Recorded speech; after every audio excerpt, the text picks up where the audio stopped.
Brought to you by V-Guard, co-powered by Sensodyne. विवेक वळसे पाटील, अरुण गिरे, जयसिंग एरंडे, कैलासबुवा काळे, सुनील बानखेले, रुपालीताई भोजने, संदीप बानखेले, सुषमाताई शिंदे, संजय नांगरे, गणपतराव इंदोरे, प्रकाशराव गोलप, सकाराम पाटील काळे, निलेश थोरात, वसंतराव काळे, क्रांतिताई गाढवे, इंदुताई उगले, देवीदास दरेकर, अक्षताताई शिंदे, रुपालीताई जगदाळे, नंदकुमार सोनवणे, गणेश कोकणे, जयसिंग काळे, शिवाजीराव ढोबळे, प्रशांत काळे, गौतम भाऊ सोनवणे, तुकाराम काळे, अश्विनीताई तिटकारे, आपल्या घोडेगावच्या सरपंच ज्योतिताई घोडेकर, रुपाली जोडगे, माधवी करणे, रत्नाताई गाडे, विजय घोडेकर, तानाजी जंबूकर, घोडेगाव परिसरातील विशेषतः माझ्या आदिवासी भागातील सातगाव पठार परिसरातील उपस्थित असणारे ह्या पंचक्रोशीतील जमलेले सर्व माझे मतदार बंधू भगिनी, इरफान शेख। देखिए, उनका काम है अफवाह से गर्मी बढ़ाना और हमारा काम है माहौल को ठंडा रखना। हमारा नेता कैसा हो जो माहौल को रखे ठंडा वैसा हो। अब की बार वी गॉट एयर कूलर का चमत्कार। माझ्या राष्ट्रवादी काँग्रेस पार्टी, भाजप, शिवसेना, मनसे, रासप, शेतकरी संघटना, आरपीआय आठवले, आरपीआय खरात, कवाडे या सगळ्या राजकीय पक्षांच्या उपस्थित असणारे आजी माजी पदाधिकारी, पत्रकार मित्र आणि माझ्या तरुण मित्रांनो, वेळ बराच झालेला, मला पुढे बऱ्याचशा सभा आहेत आणि मी खरं तर सभांना जातो त्यावेळेस एक तर उमेदवार बोलतो आणि नंतर मी माईक हातात घेतो, पण इथं मग मागाशी बघत बसलो होतो, ह्याला बोला त्याला बोला। अरे म्हणलं मी ह्यांची भाषणं ऐकायला आलोय का माझं भाषण करायला आलोय? ठीक आहे, लोकांना वाटतं बोललं पाहिजे आणि काय होतं, त्या युती म्हणल्यानंतर ह्या पक्षाला बोलू द्या, त्या पक्षाला बोलू द्या, त्या पक्षाला बोलू द्या, ह्या पक्षाला बोलू द्या, सगळ्यांना बोलू द्या। अरे सगळ्यांचं आपली भूमिका एकच आहे, महायुतीला निवडून आणायचं आहे, त्याच्यामुळे आपण सगळेजण मिळून तेच काम करतोय। फक्त आता वेळ मर्यादित राहिलाय आणि कमी काळामध्ये मला जास्तीत जास्त सभा घ्यायच्यात, एकनाथराव शिंदेंना घ्यायच्यात, देवेंद्रजींना घ्यायच्यात, गडकरी साहेब असतील, इतर अनेक मान्यवर, सुनील तटकरे आजपासून संध्याकाळपासून इथं येतो मला म्हणले, कारण त्यांचंही मतदान काल संपलेलं आहे।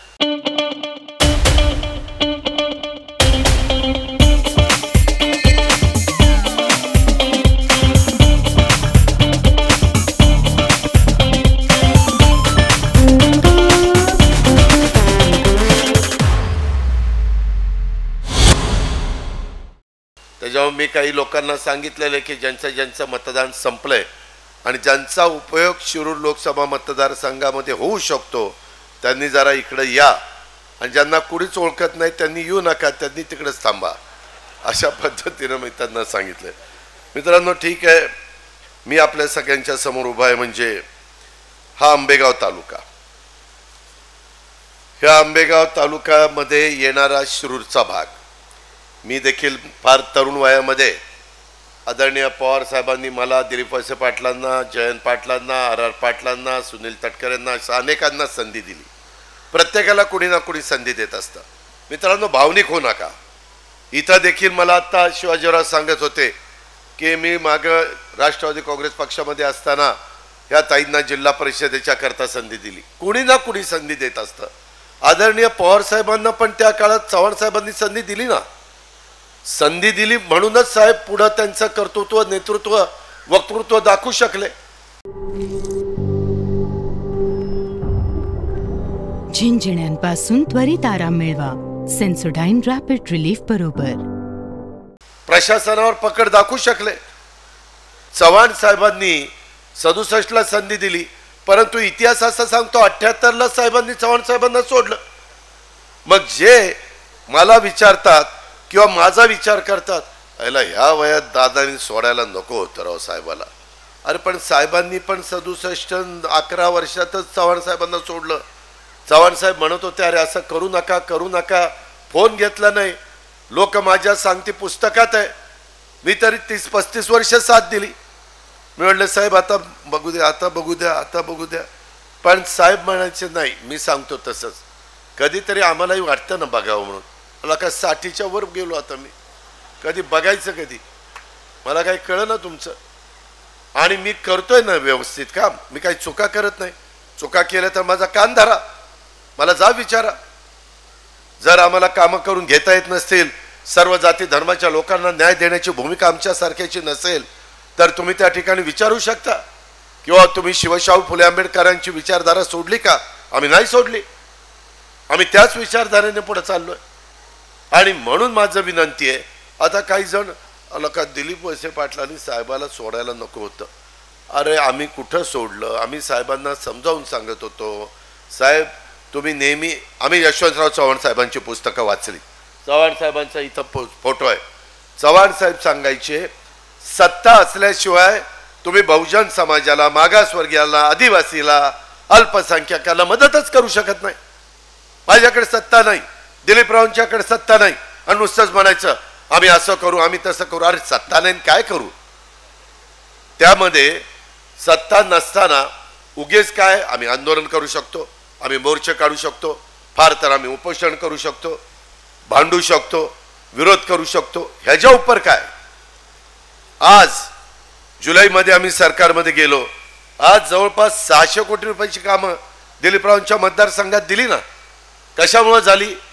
ह्याच्यातला 1 रुपया मिळाला नसता सरकारमध्ये नसतो तर.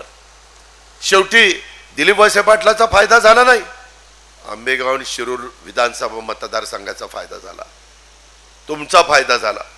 आता परवा योगगुरु छत्रपती शिवाजी महाराजांचा शिवजयंती 19 फेब्रुवारीला होती. आम्ही सगळे तिथं आलो होतो. मुख्यमंत्री, दोन्ही उपमुख्यमंत्री, शिवाजीराव होते, दिलीपराव होते, सगळे आम्ही होतो तिथं. तिथं आम्हाला सांगण्यात आलं की मागं एक चक्रीवादळ झालेलं होतं आणि त्याच्यामध्ये हिरडा उत्पादकांचं मोठं नुकसान झालं, त्याला भरपाई द्या. जर आम्ही सरकारमध्ये नसतो तर 15 दिवसात भरपाई मिळाली असती. 15 पण नाही, 8 दिवसातच दिली. 15 कोटी दिले का नाही? सगळी सोंग करता येतात, पैशाचं सोंग नाही करता येत. आणि गेलेला जसं एखादं पीक वाया गेलं, 3 वर्ष शेतकरी उपजायला येत नाही, पुन्हा त्याची घडी बसायला. त्याच्यामुळे आम्ही सतत विचार करत असतो. मगाशी शिवाजीरावांनी सांगितलं DPDCचा निधी असेल. आज मी तुमच्या पुढे येताना मी DPDCचा पण निधी दिलीप वळसे पाटील साहेबांना देखील या ठिकाणी जवळपास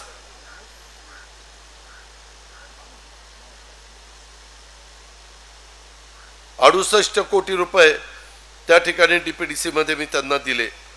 या पद्धतीनं आपण कामं करू शकलो. यंदा तर मी जिल्हा नियोजन समितीच्या करता 67 कोटी 78,50,000 रुपये एवढे पैसे दिले. 1000 कोटीचं माझं बजेट होतं. आता 1250 कोटीचं माझं म्हणजे आपल्या जिल्ह्याचं. त्याच्यातून आपल्याला विकास करायचा आहे. लोक आपलं पाणी आहे उशाशी आणि काही जण पाणी घेऊन चाललेले, त्याचाही विचार करत नाही. त्याच्याकरता कोण भांडतं? अरे पाणी न्या ना, परंतु जेवढं पाणी आम्हाला जुन्नर आणि आंबेगावला लागतं तेवढं ठेवा. वर बोगदा काढा आणि ओव्हरफ्लोचं पाणी घेऊन जावा. परंतु तुम्ही खालनं बोगदा काढला की आम्ही काय उन्हाळ्यामध्ये ठोठो चुना लावून बोंबलत बसावं काय करावं काय? याचा विचार काहीतरी करता की नाही? अरे बाबांनो, तुमच्या अंगात किती पाणी असेल तर धरणात पाणी नसेल तर काय करू शकत नाही शेतकरी. मी पण शेतकऱ्याच्या पोटचा आहे, मी पण त्या ठिकाणी शेतीवाडी करतोय. कालच मतदान केलं, आईला घरी सोडलं. आई म्हणली दादा रानात बरेच दिवस गेला नाही. म्हणलं आई चाललो रानात, राऊंड मारला आणि नंतर बाकीच्या कामाला लागलो. शेवटी शेती असेल तर तुम्ही आम्ही आहे, तर तुमचा माझा प्रपंच आहे, तर आपल्या मुलाबाळांचं कल्याण आहे. हे आम्हालाही कळतंय. जरा आम्हाला उशीर झाला ना, कांद्याच्या बद्दलचा जो निर्णय घ्यायला झाला त्याच्यामध्ये आम्ही मोदी साहेबांना मी त्या दिवशी पुण्याच्या सभेत सांगितलं, मोदी साहेब कांद्याची निर्यात चालू केली पाहिजे. ते म्हणले ठीक आहे आपण चालू करू. केली चालू. भाव वधारायला लागले. माझा दूध उत्पादक शेतकरी अडचणीत आला. आम्ही बसलो, विष्णू असेल, भगवानराव पासलकर असेल, यांनी सगळ्यांनी सांगितलं दादा भाव फार 27-28ला आलेत, परवडना. म्हटलं 5 रुपये लिटरला वाढून देऊ.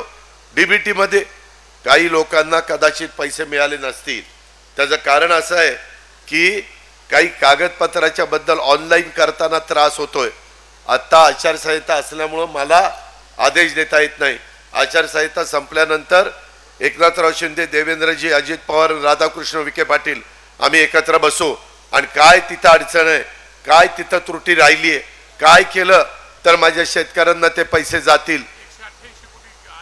188 कोटी आले, परंतु पुढचे काही राहिलेले आम्हीच देणार, दुसरं कोणी येणार नाही. ही समोरची गप्पा आणायला येतात ना, अरे मीच त्यांना तिकीट दिलं होतं, मी शोधून आणलं होतं, चला या या या म्हणलं माझ्याकडे.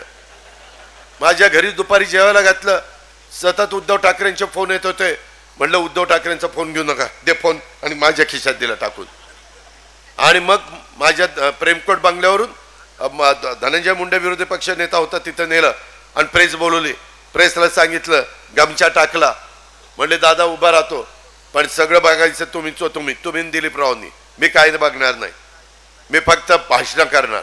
आणि म्हणलं सगळं जे काही नियमाने खर्च करायचा असतो तेवढा खर्च करू, काळजी करू नको, जीवाचं रान करू. निवडून आणला. नंतर 2 वर्षांनी म्हणलं दादा मी सेलिब्रिटी आहे. म्हणलं मग? नाही मी अभिनेता आहे. अरे म्हणलं आहे ना माहिती. नाही मग दादा मी कलाकार आहे, दादा मी मालिका करतो, छत्रपती संभाजी राजांची मालिका करतो. म्हणलं त्याच्यामुळेच आहे बहिणीने तुला शिक्के बटणं दाबलीत. म्हणलं कारण लोक तुम्हाला छत्रपती शिवाजी महाराज आणि छत्रपती संभाजी राजांच्या भूमिकेत बघताय. असं झालं, त्याचा फायदा झाला खरं आहे. पण नंतर मला म्हणायला लागले दादा आपल्याला राजीनामा द्यायचे, हे आपल्याला जमत नाही. म्हणलं काय झालं? म्हणले राव आम्ही चित्रपट काढला महाराजांच्यावर, ते महाराज बघा पेटाऱ्यातनं पळाले, फळांच्या का वेशभूषा बदलून पळाले. त्यांनी जो चित्रपट काढला त्याच्यात दाखवलं महाराज वेशभूषा बदलून गेले. आपल्या तर काही डोक्याशात कधी शिरलं नाही. आम्हाला लहानपणापासून आमच्या शिक्षकांनी शिकवलं, आग्र्यातनं महाराजांची सुटका झाली त्यावेळेस महाराज पेटाऱ्यातनं फळं पाठवत होते. एका पेटाऱ्यात ते स्वतः बसले आणि त्यांनी पलायन केलं आणि त्यांना बरोबर त्यांनी गनिमिकावा केला असं आपल्या ऐकण्यात आहे. पण त्यांनी तिथं, मी म्हणलं ह्या चित्रपटात ही असं कसं काय दाखवलं? नाही म्हणले हे असंच आहे. आणि पडला ना चित्रपट. आणि म्हणले राव दादा चित्रपटाचे पैसेही नाही निघाले, काय करू आता? म्हणलं आपण काय करणार आहे? जर जास्तीचे पैसे मिळाले असते तर तुम्ही दिले असते का? म्हणलं मला त्याच्यावर तोटा झाला तर आपलाच, फायदा झाला तर आपलाच. आता इथं आत्ता कलाकार अनेक चित्रपटामध्ये ज्यांचं काम करतात ते अभिनेता रवीजी काळे. रवीजी काळे एखादा चित्रपट गाजला तर तुम्हाला जेवढे पैसे दिले त्याच्यापेक्षा वाढून देत नाही प्रोड्युसर, दिग्दर्शक. तो म्हणतो आपले, पण तोटा झाला तरी ते असं तुम्हाला म्हणत नाही तोटा झाला तर घेतलेले पैसे मला माघारी दे, असं नसतं. व्यवहार आहे मित्रांनो. मी त्यांना इतकं समजून सांगितलं, डॉक्टर कोल्हे साहेब असं करू नका, लोक आपल्याला मारतील, लोक म्हणतील यांना आधी कळलं नाही का? काही करून 5 वर्ष कडेला काढा. आणि मग ती कडेला काढली, त्याच्यामुळे ते आदिवासी भागात आलेच नाही. तिथं मग मालिकेचं कोण, मालिकेमध्ये जे रात्री शूटिंग चालतं ते शूटिंग कोण करणार? तुमच्याकडे पाणी बघायचं, तुमचे प्रश्न सोडवायचे, तुमच्या अडचणीचं काही कामं करायची, का आमचं शूटिंग करायचं? आमचं पहिलं ध्येय शूटिंग करणे, आमचं दुसरं ध्येय आहे चित्रपटामध्ये काम करणे, नंतरचं ध्येय वेळ पडली तर पैशाकरता नथुराम गोडसेंची भूमिका करणे. सगळं आम्ही करतो. एकदम विरोधाभास, एकदम छत्रपती शिवाजी महाराज, स्वराज्य रक्षक छत्रपती संभाजीराजे, आणि तिथून एकदम ज्यांनी महात्मा गांधींचा खून केला त्या गोडसेची भूमिका. काय करायचं? अरे पैशाकरता तुम्ही कुठलीही भूमिका करणार? काही अभिनेते ज्याच्यातनं लोक व्यसनाधीन होतील अशा प्रकारच्या जाहिराती करत नाहीत. ते म्हणतात नको असले पैसे, ते पैसे काही कडेला जाऊ शकत नाही. ह्या गोष्टीचा विचार करा. मला तर म्हणले होते आता मी काही राजकारणात येणार नाही.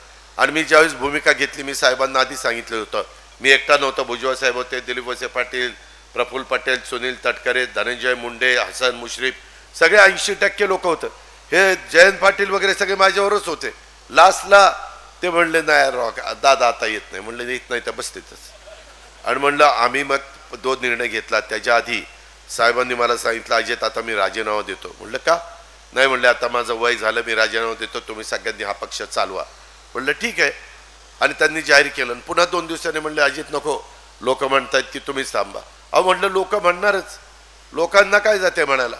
आता साहेब आजारी आहेत, परंतु जे उमेदवार आहेत, नाही साहेब हेलिकॉप्टर पाठवून देतो याच आम्हाला सभेला, त्यांना काही घेणं देणं नसतं. लोक स्वार्थी असतात. जोपर्यंत आमचे हातपाय धड व्यवस्थित आहेत तोपर्यंत लोक आमच्या मागे येतात. मी RRचं उदाहरण बघितलं.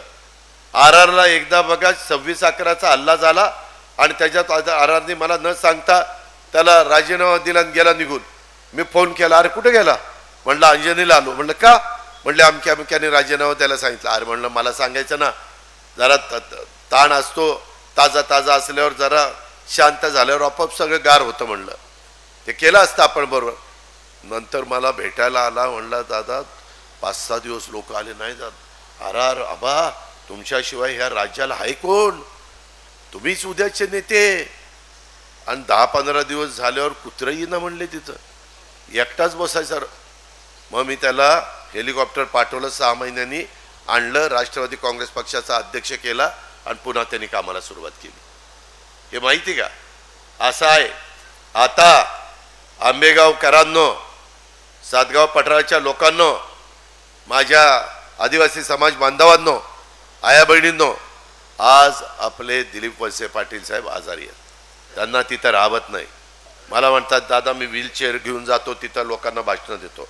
म्हणलं अजिबात नाही, आम्ही लोक आहोत.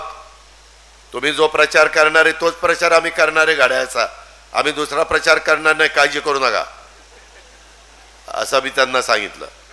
आणि म्हणलं आता दवाखान्यात जोपर्यंत धडधाकट होत नाही तोपर्यंत सोडायचं नाही. देवेंद्रजींना सांगितलं, विष्णूला सांगितलं, बाळासाहेब बेंडेंना सांगितलं, सगळ्यांना सांगितलं आता तुम्ही काम करायचं. मागं 2004ला असाला प्रसंग माझ्यावर आला होता, राष्ट्रवादी काँग्रेसवर आला होता. पवार साहेबांनी सांगितलं अजित आपल्याला गंभीर आजार झालेला आहे, ऑपरेशन केल्याशिवाय गत्यंतर नाही. साहेबांना सांगितलं फॉर्म भरा आणि ऑपरेशनला बीचकँडीला जावा, सगळी जबाबदारी आपण सांभाळतो. आजपर्यंत बारामती भागामध्ये फक्त फॉर्म भरायचा आणि शेवटच्या सभेला यायचं, बाकी सगळं हा पट्ट्या बघायचा. लाखांच्या मतांनी निवडून आणायचो. मी एकटा नव्हतो, तुमच्यासारखे तिथं कार्यकर्ते होते, पण म्हणायला काय जाते हा पट्ट्या करायचा. मित्रांनो गमतीचा भाग जाऊ द्या, परंतु मी आपल्याला सांगतो आज देखील आपला नेता ज्यांनी आपल्या आंबेगाव शिरूरचा चेहरा मोहरा बदलला, आज पण मला सारखं दादा देवेंद्र फडणवीसजी आम्हाला कुठल्याही परिस्थितीमध्ये जी कलमोडी धरण सातगाव पठारे येथील वेळ नदीवरील 9 कोल्हापूर पद्धतीचे बंधारे, नंतर उपसा सिंचन योजना या प्रकल्पाचे 3 घटक, माझ्या आंबेगाव तालुक्यातील 9 कोल्हापूर पद्धतीच्या बंधाऱ्यांची कामं 9ला पूर्ण झालीत. कलमोडीचं काम 10ला पूर्ण झालंय. साधारण 2 TMCचं धरण आहे. माझ्या राजगुरुनगर तालुक्यातलं पहिल्या टप्प्यामध्ये उपसा सिंचन योजनेमध्ये 32 आणि 8 40 4,500 एकर आणि तिसऱ्या टप्प्यानंतर आंबेगाव तालुक्यातलं साधारण 3,000 7,500 एकर एवढं सिंचन क्षेत्र मूळ प्रकल्प अहवालाप्रमाणे आहे. आणि 200 कोटी रुपयांचा सुप्रमा आता आपण त्याच्यामध्ये दिलेली आहे. आतापर्यंत 58 कोटी रुपये खर्च केला आहे. परंतु दिलीप वळसे पाटलांना जसं त्यांच्या गावामध्ये पाणी द्यावंसं वाटतं तसं खेडचे आमदार दिलीपराव मोहिते पाटील त्यांनाही वाटतं. त्यांनी 22 जुलैला एक निवेदन दिलंय आणि त्याच्यातून आदिवासी विभागाकडून आपण 15 कोटी रुपयाचा निधी उपलब्ध करून दिलाय. आदिवासी त्यांच्या भागातल्या देखील गावांना पाणी उपलब्ध करून देण्यासाठी धरण ते चासकमान धरण या दरम्यान नदीवर 2 कलमोडी धरण ते चासकमान 2 बंधारे आणि 2 उपसा सिंचन योजना आश्वासित केलं होतं. त्याच्यात कारवाई झाली नाही, तेही करा. आपल्याला त्याच्यातनं दोघांचा मिळून मार्ग काढायचा आहे. तुम्हालाही समाधानी करायचं आहे, त्यांनाही समाधानी करायचं आहे. जसं पूर्वी सांगितलं जायचं 1 तीळ 7 जणांमध्ये वाटून खावा, तसंही आपण करणार आहे. काळजी करू नका. त्याच्यामध्ये आपण खेडवाल्यांना पण मदत करणार, तुम्हालाही मदत करणार आणि आम्ही शब्दाचे पक्के आहोत. जे सांगेल तसं आम्ही करतो.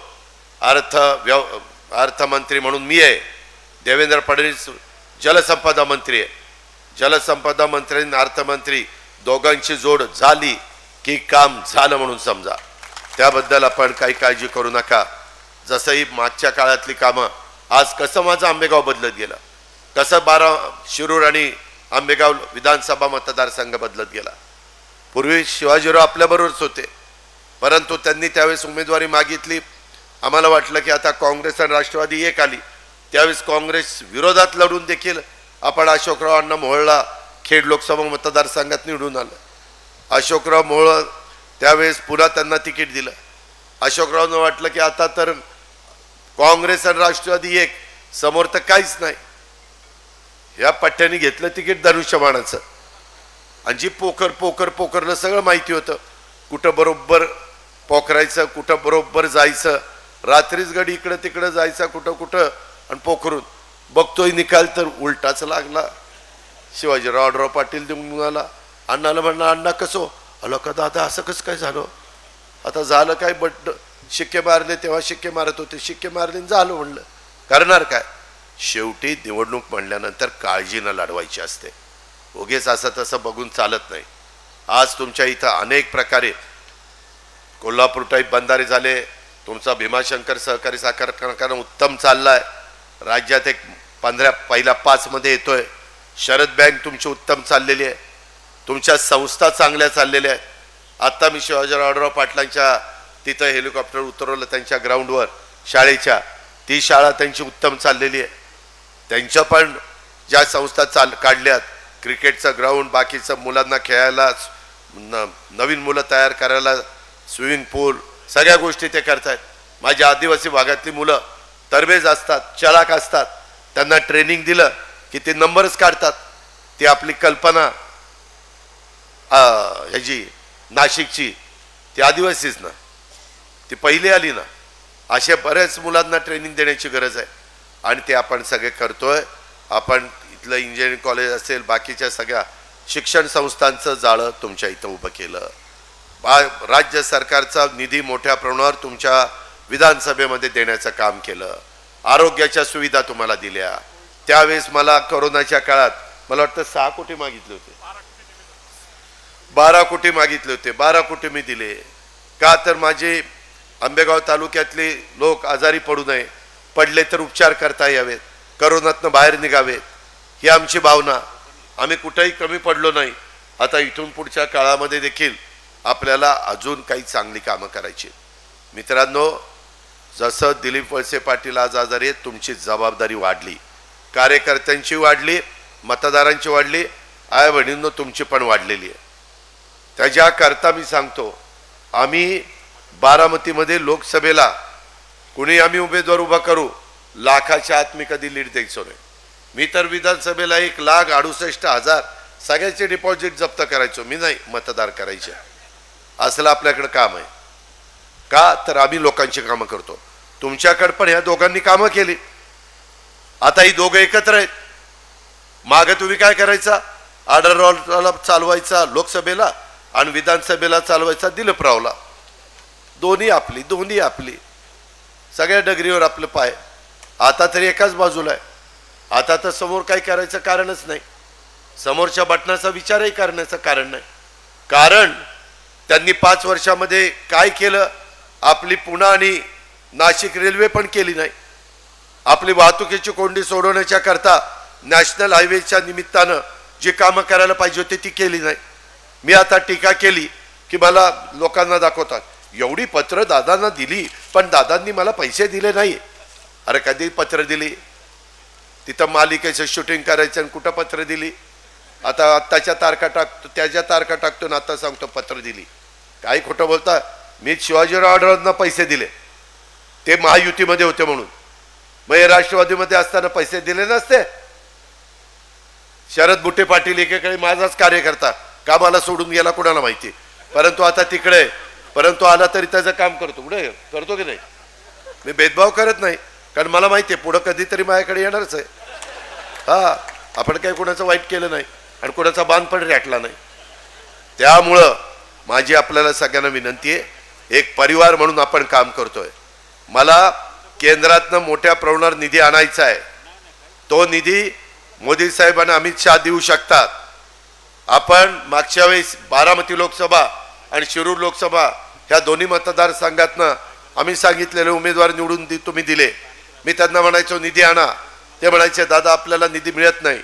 का मिळत नाही तर आम्ही त्यांच्यावर रोज टीका करण्याची भाषणं करतो. म्हणलं तुम्ही कशाला टीका करताय?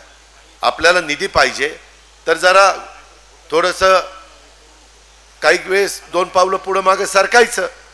मी देखील विरोधी पक्षात असताना पुढं 2 पावलं सरकायचो, कधी 2 पावलं मागे सरकायचो. कारण आपलं जनतेचं काम आहे. आपण काय आपलं वैयक्तिक आपल्याकरता मागतोय? जनतेकरता मागतोय. वाईट काय त्याच्यात? आणि ह्या पद्धतीनं आम्ही लोकांनी तिथं काम केलेलं आहे. माझी तुम्हाला विनंती, उन्हाळ्याची तीव्रता आहे, सारखं कुणाचा रुमाल चालू आहे, सारखं वारं चालू आहे. का तर गरमच फार होतंय. पण अहो काल तर मला सोलापूर का धाराशिवमध्ये लाईनीत उभा असतानाच उष्माघाताचा शॉक बसला आणि बिचारा वारला ना. बट मतदान करायला आले होते तेव्हा. अशा पद्धतीनं घडतं. काळजी घ्या, पाणी प्या, दुसरं काही पिऊ नका. त्याच्यामध्ये आपल्या आरोग्याला पाणी चांगलं असतं आणि त्याच्यातून तुमचा आरोग्य चांगलं ठेवा. राहिलेले 2-3 दिवस 4 दिवस अफवांच्यावर विश्वास ठेवू नका. काही जण भावनिक करतील. मी माझ्याही बारामतीकरांना शेवटपर्यंत सांगत होतो. तिथं शेवटच्या सभेत आमचे पुतणे रडलेच. म्हणलं का रे तुला आत्ताच रडायचं आठवलं? इतके दिवस नाही रडणं आठवलं? हे असलंच. रडून प्रश्न तुमचे सुटणार नाही. कलमोडीची कामं रडून होणार नाही. राजकारण करताना रडून राजकारण करायचं नाही. आरेला कार्य करूनच राजकारण करायचं असतं. ही गोष्ट तुम्ही लक्षात घ्या. त्याच्यामुळं काही जण वेगवेगळ्या प्रकारचा प्रचार करतील. मला काही झालं तरी आता काही दिलीपरावांनी पण मोठे ज्यांना संधी दिली कारखान्याचा मार्केट कमिटीला, ती पण तिकडे निघून गेला. त्याला तर वाटायला लागलं उद्याचे ते आमदारच. आणि आता आमच्या समोरच्या पार्टीचे जे येणार नाही त्याला म्हणतात ये ये, आणि त्याला म्हणतात तुला आमदारकी, तुला आमदारकी. मी इंदापूर तालुक्यात 3घांना सांगितलं त्यांनी आमदारकी. मी 3घांना वेगवेगळं घेतलं आणि स्पीकरवर फोन लावला. म्हणलं काय रे तुला काय सांगितलं? म्हणले आपल्याला आमदारकीचा शब्द दिलाय. त्या दुसऱ्याला म्हणलं ऐक ऐक साले ऐक तू. नंतर त्याला 3ऱ्याला घेतला. म्हणलं काय रे काय झालं? साहेब दादा मला आमदारकी देणारच आहे. ते म्हणले तुझीच आमदारकी. झालं 3घं तर उतारी पडलीच तिथं. म्हणलं ही बघ असलंय. ज्यावेळेस वेळ येते ना माणूस कशालाही हो म्हणतो.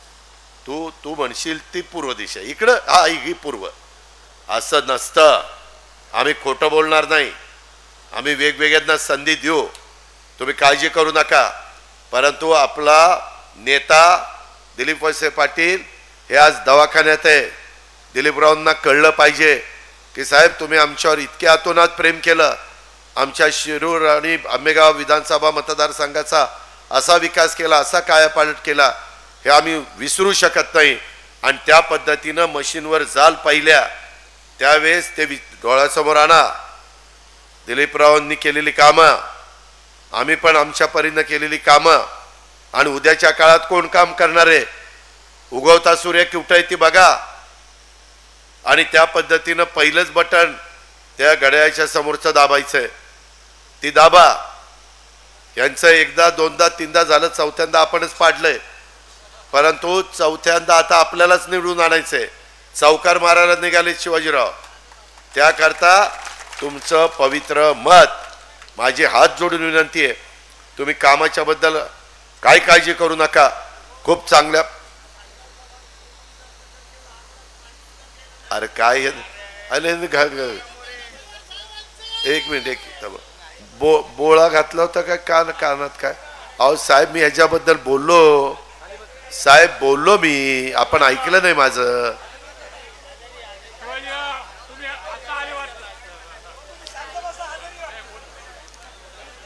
तुम्हाला कोणीतरी सांगितलेलं जसे जाऊन असं तिथं बोल. त्याला काय राव घसा बेंबीच्या देठापासून बोलतोय तरी त्यांना कळना.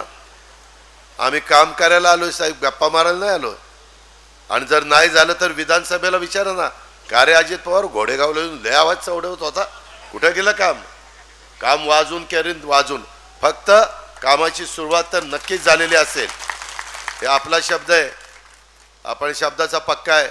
म्हणूनच 19ला देवेंद्रच्या बरोबर सरकार केलं होतं, कारण माझ्याच चुलत्यांनी सांगितलं होतं त्यांच्याबरोबर सरकार करायला आणि मलाच मिटिंगला घेऊन जात होते. आणि नंतर तेच बदललं आलं. म्हणलं आपण कसं काय बदलायचं, 6 मिटिंग झालं राऊत साहेब, असं कसं नाही. म्हणलं आता ह्याला सोडायचं, आता शिवसेना. म्हणलं ही कसं काय चालेल. मी म्हणलं आपण नाही, आपण त्यांना शब्द दिलाय, मी त्यांचा शब्द पाळणार, नंतर काय व्हायचं ते होईल. आपण शब्द पाळला. त्या पद्धतीनं मित्रांनो मी कुणाला दुखवत नाही. आता काल मी माझ्या आईला मताला घेऊन गेलो, काय नुसत्या टीव्हीला बातम्या, दादांनी आईला मताला घेऊन. अरे साल्यानो, माझी आई मीच नेणार का तुम्ही नेणार आहे? जिनं मला, तिच्या पोटी मी जन्माला आलो, ती माझी आई आहे. ती मला म्हणली अजित तू मताला जा, नेहमीच मी नेतो, ह्यावेळेस पण मी नेलं. ती म्हणली मी तुझ्यावर मताला येणार. आली मताला. तरी दादांनी ह्याच्यात राजकारण आणलं. अरे कसं राजकारण आणलं? तुझ्या घरात आई वडील असल्यानंतर तू मताला घेऊन जात नाही का, हाताला धरून नेत नाही का? हे सगळे नौटंकी हो, यांचा काही विचार करू नका. यांना काही घेणं देणं नाही आहे. दिलीप वळसे पाटील, शिवाजीराव आढळराव, आमची महायुती, आम्ही सगळेजण तुमचे प्रश्न सोडवण्याच्या करता खूप काही प्रश्न त्या ठिकाणी आहेत. विशेषतः भीमाशंकर अभयारण्याचा प्रश्न केंद्राच्या माध्यमातून सोडवावा लागेल. आम्ही शिफारस करू, केंद्रामध्ये शिवाजीराव आढळराव पाटील तिथं फॉरेस्ट मिनिस्टरला भेटतील. त्यांचं जरा कमी पडलं तर आम्ही पण तिथं रेटा लावू आणि त्या पद्धतीनं करून घेऊ. धरणाच्या आतील बाहेरील प्रश्न सोडवले जावेत. ह्याच्यामध्ये मदत पुनर्वसन खातं अनिल भाईदास पाटील आपल्याच राष्ट्रवादीकडे, त्यांना बोलू आणि आपले काही धरणाच्या आतले बाहेरचे प्रश्न असतील तर ते पण आपण त्या ठिकाणी सोडू. त्याला निधी लागणार असेल तर निधीच्याही बद्दल आपण मुख्यमंत्र्यांशी बोलू. आपला हजरत अलीचा दर्गा, आपलं मागं हरिश्चंद्र महादेव देवस्थान, त्याही संदर्भामध्ये लोकांची श्रद्धा आहे, लोकांच्या भावना आहेत. जिथं लोकांची श्रद्धा असते, जिथं लोकांच्या भावना असतात, तिथं आपण हायगाई करत नाही. फक्त तुम्ही कुठंही जातीपातीचा नात्यागोत्याचा विचार करू नका. इथं सर्व धर्म समभाव. आपल्या नवी स्वराज्याची स्थापना महाराजांनी केली. जरा बाजूला हो, महाराज देताना मला, महाराजांनी केली. त्याच्यामध्ये महाराजांनी 18 पगड जाती 12 बलुतेदारांना एकत्र घेऊन त्या ठिकाणी हिंदवीची स्वराज्याची स्थापना केली आणि त्याच रस्त्याने आम्ही पुढे चाललेलो आहे. 35 लाख निधी दिला का द्यायचा आहे? हा, यावेळेस मी अल्पसंख्याक विभागाला माझ्या अल्पसंख्याक सहकाऱ्यांना सांगू इच्छितो, मी मौलाना आझाद महामंडळाचं भागभांडवल 1000 कोटी रुपये आम्ही महायुतीनं केलं, एकनाथराव देवेंद्रजी मी. त्याच्यानंतर आम्ही तिथं कर्ज प्रकरण करण्याच्या करता काही त्रुटी होत्या. जसं दुधाचं बिल मिळालं तुम्हाला त्रास होतोय अनुदान, तसं त्या त्रुटी सगळ्या दूर केल्या. कॅबिनेटला निर्णय घेतला, आता त्याही वर्गाला त्याच्यातनं मदत होईल. वक्फ बोर्डाच्या जमिनी कुणी लाटत होतं त्याच्यामध्ये पण काही दुरुस्त केली. काही ठिकाणी दफनभूमीला वॉल कंपाऊंड, कुठं दर्ग्यासाठी काही मदत, अशा प्रकारे यंदा आपल्या राज्यामध्ये मोठ्या प्रमाणावर अल्पसंख्याक विभागाला मदत केलेली आहे. मनसरला 3.5 कोटी रुपये दिलेत. त्याला आम्ही करतोय. बाकीचे नुसतेच आमच्या नावाने शंका फोडतात की हे देणार नाही. आम्ही सगळ्यांना देतो आणि पुढेही देणार, त्याच्याबद्दल काही काळजी करू नका. परंतु त्यांच्या खोट्या नाट्या प्रचाराला बळी पडू नका. जे देतात, काँग्रेसवाल्यांनी इतके दिवस अल्पसंख्याकांची फक्त मतं घेतली, बाकी काही दिलं नाही. नुसतं तोंडाला पानं पुसायचं काम केलेलं आहे. मगाशी आमचे RPIच्या नेत्यांनी सांगितलं बोलत असताना, आता आमच्या मागासवर्गीयात संविधान बदलणार. अरे नरेंद्र मोदी साहेबांनी संविधान दिन सुरू केला. तुम्ही तर बाबासाहेब आंबेडकरांचं संविधान घेतलं, घटना घेतली आणि नंतर निवडणुकीला उभे राहिल्यावर काँग्रेसवाल्यांनी बाबासाहेबांना पराभूत केलं, बिनविरोध निवडून नाही दिलं. काय गेलं असतं यांचं? बिनविरोध दिलं असतं तर एवढा हुशार माणूस, कर्तबगार माणूस होते ना ते. निवळ वापरून घ्यायचं नंतर सोडायचं, अशा प्रकारची या समोरच्यांची नीती आहे. त्यांचा अजिबात विचार करू नका. माझ्या आंबेगाव तालुक्यामध्ये पांडवदरा, लपा योजना, निगोटवाडी, तिथं पण प्रशासकीय मान्यता आपण 17 कोटी 25 लाख रुपयाची दिलेली आहे. त्याच्यामध्ये साधारण 912 घनमीटर पाणी साठा होणार आहे आणि 200 हेक्टर म्हणजे 200 हेक्टर 500 एकर जमीन सिंचनासाठी येणार, ओलिताखाली येणार आहे. त्याचा कार्यारंभ 10/2/23 आदेश मेसर्स पाटील कन्स्ट्रक्शन पुणे यांना दिला गेलेला आहे. वन खात्याचं NOC प्रमाणपत्र मिळण्याचा प्रस्ताव मिळाल्यानंतर कामाला सुरुवात होणार आहे. वर्क ऑर्डर वगैरे सगळं झालंय. NOC आता ते आणतील आणि ते काम सुरू करतील. त्याबद्दल काही काळजी करू नका. त्याच्या संदर्भामध्ये आणखीन वेगवेगळ्या प्रकारचे काही प्रश्न मला इतर सहकारी मित्रांनी दिलेले आहेत. त्याही कामामध्ये मी तुमचा पालकमंत्री या नात्याने लक्ष घालीन. आपण अजिबात भावनिक होऊ नका. मी दिलीप वळसे पाटील, आम्ही सगळे, छगन भुजबळ, आम्ही सगळे चांगलं काम करून दाखवू. आजही आम्ही चांगलं काम करतोय. कुठं चुकलं तर सांगा. अजित पवार इथं चुकलं. जो काम करतो तो चुकतो, जे काम करत नाही तो बिनचूक असतो. कारण ते काम करत नाही, ते नुसतं शूटिंगला जातो मुंबईला. ही गोष्ट लक्षात ठेवा. वाईट वाटून घेऊ नका. खरं आहे ते सांगतो. 5 वर्ष वाया गेलीत. तो बॅकलॉग भरून काढायचा आहे आणि तो बॅकलॉग भरून काढायला केंद्राची आणि राज्याची मदत लागणार आहे. राज्यात आम्ही आहोतच, परंतु केंद्रात पण मोदी साहेब तिथे येणार आहेत असा जनतेचा देशातल्या कौल आहे. त्याच्यात माझ्या शिरूर आंबेगाव विधानसभा मतदारसंघाच्या मतदारांनी किंवा आंबेगाव शिरूर मतदारसंघाच्या मतदारांनी पण कुठं मागं राहू नका अशी माझी तुम्हाला हात जोडून विनंती आहे. अजिबात. नाहीतर आता राष्ट्रवादीचा करतो म्हणून भाजपने मागं हटायचं, ही भाजपचा करतो म्हणून राष्ट्रवादीने मागं हटायचं. आता कोण बघणार आहे? असं करू नका. दिलीपराव तिथं बसून त्यांची माणसं त्यांनी पेरलीत. रोज विचारतायत कोण कोण काय करतंय, कोण नुसतंच वरवर करतंय, कोण आतनं करतंय, कोण बाहेरनं करतंय. हे सगळं त्यांना माहिती आहे. आपण देखील ज्यावेळेस आपल्या घरातली एखादी व्यक्ती आजारी असते, दवाखान्यात ॲडमिट असते, त्यावेळेस तुमची आमची जबाबदारी जास्त असते. त्या जबाबदारीचं भान ठेवा. आणि शिवाजीराव आढळराव पाटलांना घड्याळाच्या समोरचं बटन दाबून प्रचंड मताधिक्याने महायुतीचे उमेदवार म्हणून लोकसभेमध्ये पाठवा.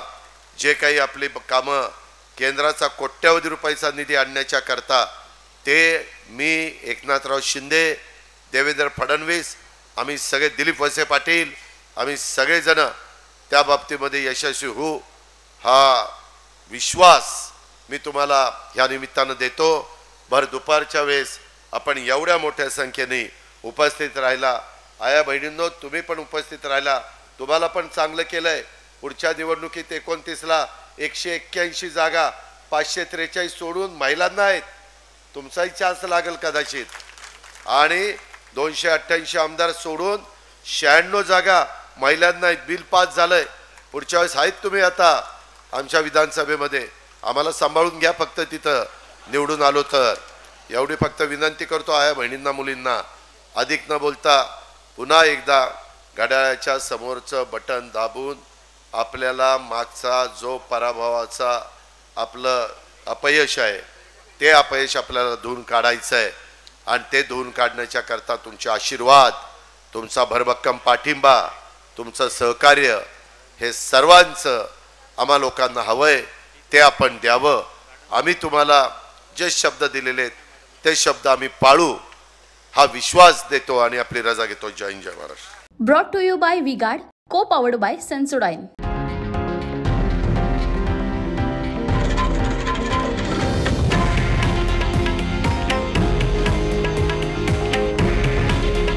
हे आहे देशातील नंबर 1 न्यूज नेटवर्क आणि आपण पाहत आहात TV9 मराठी. काळजी तुमची, हित महाराष्ट्राचं.